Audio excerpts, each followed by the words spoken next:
माझं चॅनल आहे. शेखरजी, तुम्हाला प्रश्न आहे.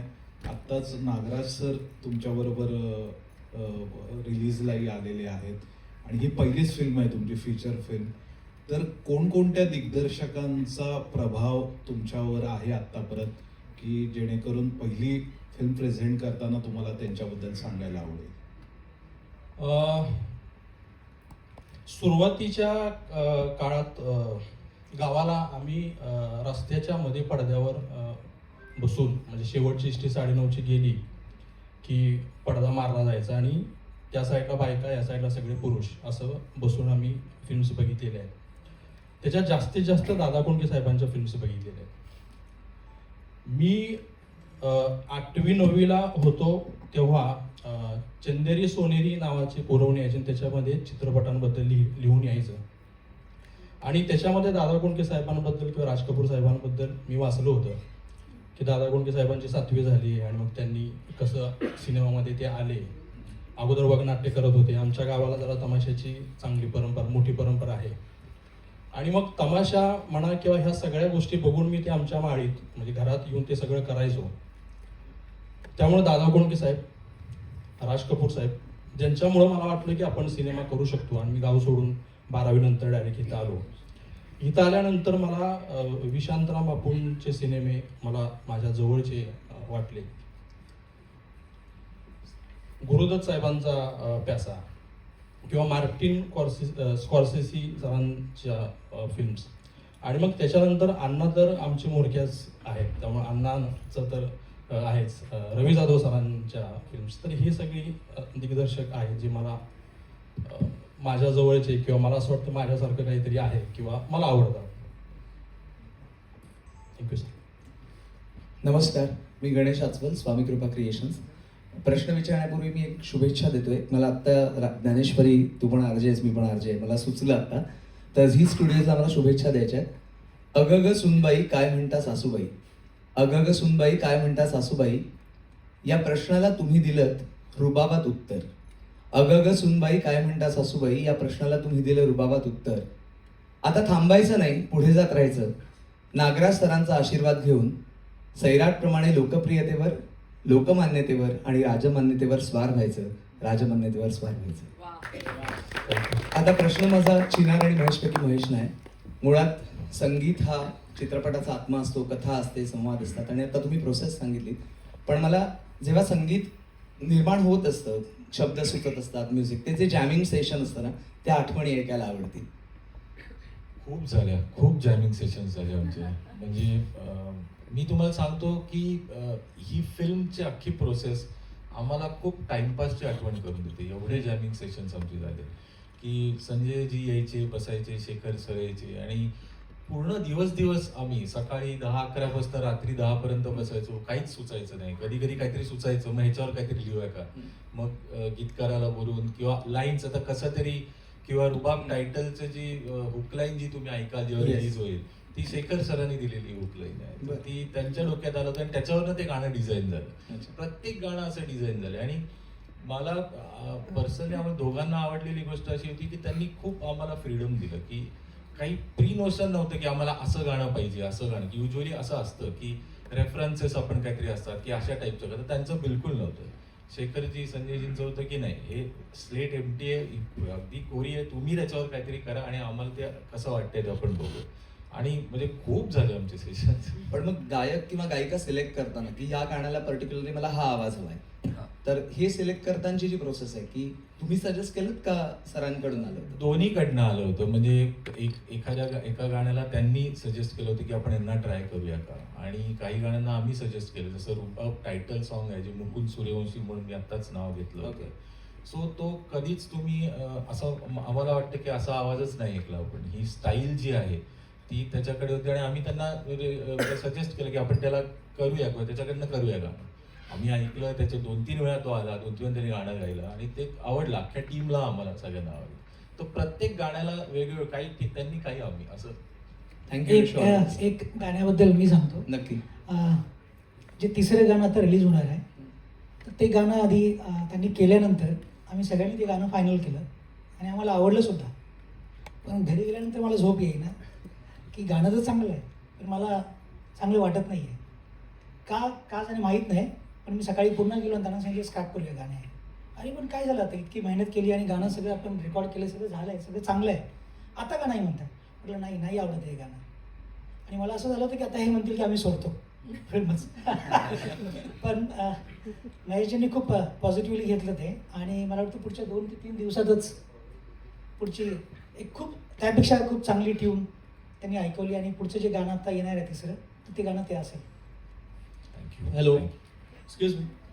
नमस्कार, समृद्धी शिंदे फ्रॉम बॉलिवूड टीव्ही. आम्ही जेवढे आपले भारतीय इंडस्ट्रीमध्ये सगळे भरपूर प्रकारची इंडस्ट्रीज आहेत, बॉलिवूड असो, साऊथ असो. शेखर सर, तुम्हाला विचारायचं होतं की जेव्हा आपण कुठलाही डिरेक्टर जेव्हा कुठली लव्ह स्टोरी बनवतो, मग त्याच्यात काय असे डिरेक्टर जसे संदीप रेड्डी वांगा असो या कुठलेही असे मोठे मोठे डिरेक्टर असो की ज्यांचे जो कॅरेक्टर्स आहेत लव्ह स्टोरीचे, त्यांनी काय इन्स्पायरिंग काय क्रिएट केले. जसं हा जो कॅरेक्टर जसं संभाजीला घेतलंय, शीतलला घेतलेलं आहे तुम्ही, ही जी फिक्शनल कॅरेक्टर आहे या काय इन्स्पायर केलं तुम्हाला याच्यात? फिक्शन आहे खरं तर, पण ते असंच नाहीये, ते आजूबाजूचं फिल्ममधलं म्हणजे फिल्ममधून न घेता ते आजूबाजूला, माझ्या आजूबाजूला ज्या घडणाऱ्या घटना आहेत आणि त्या बघितल्यानंतर मला वाटलं की हे कॅरेक्टर आहे, तर ते माझ्या आजूबाजूला अशी कॅरेक्टर्स आहेत आणि ते तिथलं कॅरेक्टर. बिकॉज आता जो संभाजींचं जो कॅरेक्टर आहे त्यात असं फिक्शन असं डायरेक्टली दाखवलंय की जसं तो दारूही पितो, सिगरेटही ओढतो आणि गुटखाही खातो. बिकॉज एवढं मराठी इंडस्ट्रीमध्ये मी तर कधी पाहिलं नाही सर, म्हणून जस्ट असं वाटलं सर. ती गंमत आहे फिल्ममध्ये. Okay, thank you sir. Thank you sir. Thank you. अजून कोणाला आहे का प्रश्न?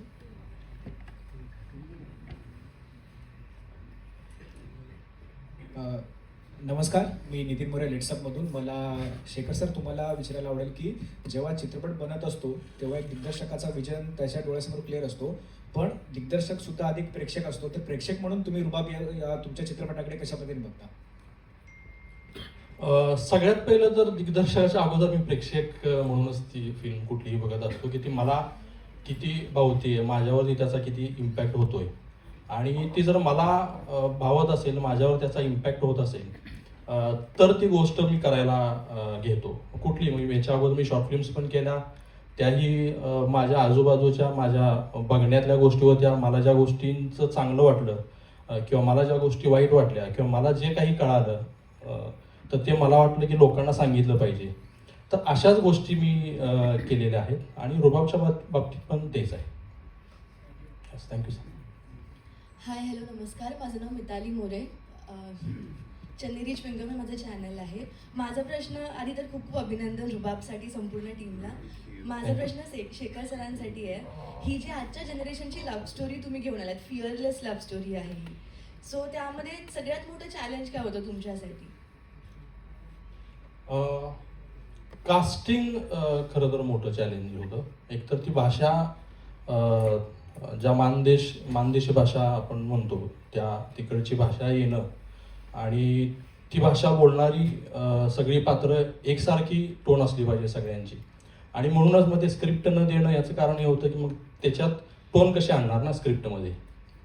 मग ते ऐकण्यातनं जास्तीत जास्त गोष्टी चांगल्या प्रकारे आपल्याला कळतात असं मला वाटतं. म्हणजे आजीनं, आजोबानं किंवा कोणी पण सांगितलेल्या गोष्टी आपल्याला जास्त चांगल्या लक्षात राहतात किंवा व्हिज्युअलाइज होतात, आणि म्हणून मग ह्या सगळ्यांना ती स्क्रिप्ट दिली नव्हती. आणि ह्या सगळ्या जेवढे पण ॲक्टर आहेत, जेवढे छोटा ॲक्टर असेल तर त्याला पण सगळ्यांना तो सीन पार्ट आहे, आणि तो त्यासाठीच होता की ती टोन जी आहे ती सगळ्यांची एक वाटावी, आणि ते सगळ्यात मोठं खरं तर चॅलेंज होतं. आणि त्याच्या अगोदर निर्माता शोध नाही, एक मोठंच होतं.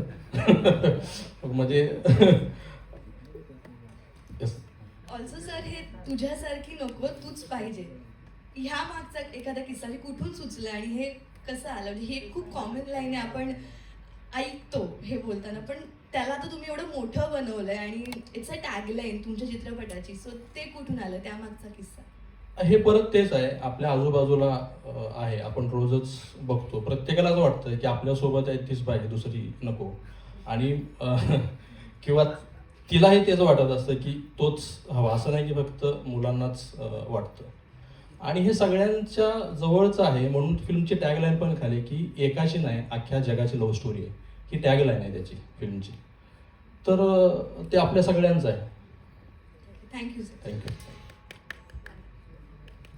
Thank you so much. I think अजून खूप प्रश्न अनेकांच्या मनात असतील, पण त्या सगळ्याची उत्तरं चित्रपट बघितल्यानंतर डेफिनेटली मिळतील.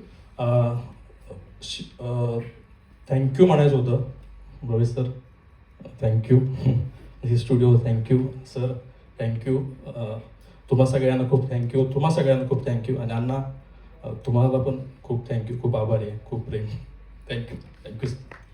आणि आमच्या सगळ्यांकडून तुम्हाला थँक्यू की तुमच्या डोक्यातली ही गोष्ट तुम्ही त्याचा पाठपुरावा केलात आणि त्याचा आज चित्रपट तुम्ही केलाय. त्यामुळे थँक्यू ऑडियन्सकडून सुद्धा. एकदा जोरदार टाळ्या सरांसाठी. आणि अर्थातच एखादा चित्रपट बनवण्यासाठी आता मंचावरती जितकी मंडळी उभी आहेत त्यासोबतच there are a lot of more people. अजून अनेक लोक आहेत ज्यांचे हातभार लागलेत.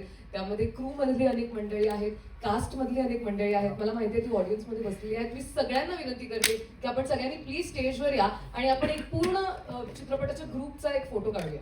Please come on stage.